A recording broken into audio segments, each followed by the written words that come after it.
आज जे माझ्या छाटणी झालेल्या पेरूंचे प्रत्येक झाडाजवळ खत, शेणखत जे मुरलेलं 2 वर्षाचं जे शेणखत आहे ते शेणखत भरण्याचं काम चालू आहे. तर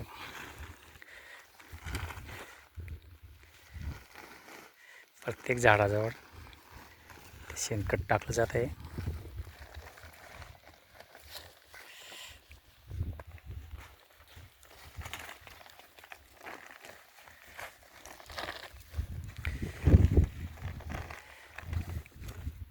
अशा पद्धतीने आता हे शेणखत दिलं गेलं का मग वरून त्याला पाणी दिलं जाईल,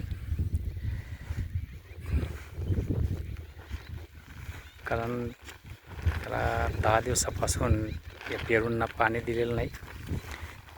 छाटणी केल्यानंतर हे शेणखत या ठिकाणी दिलं जात आहे. नंतर हे शेंडे कट केल्यामुळे या ठिकाणी अंडे आणि दही यांची जी फवारणी आहे ती फवारणी लगेच केली जाईल.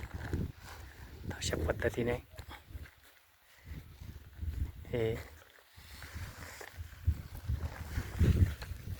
खत भरणीचं काम चालू आहे.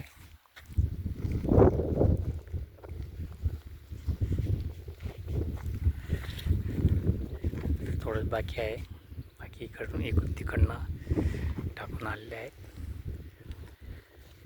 आता या ठिकाणी एवढ्या ठिकाणी उरलेलं खत एवढ्या उरलेल्या झाडांना टाकलं जाईल.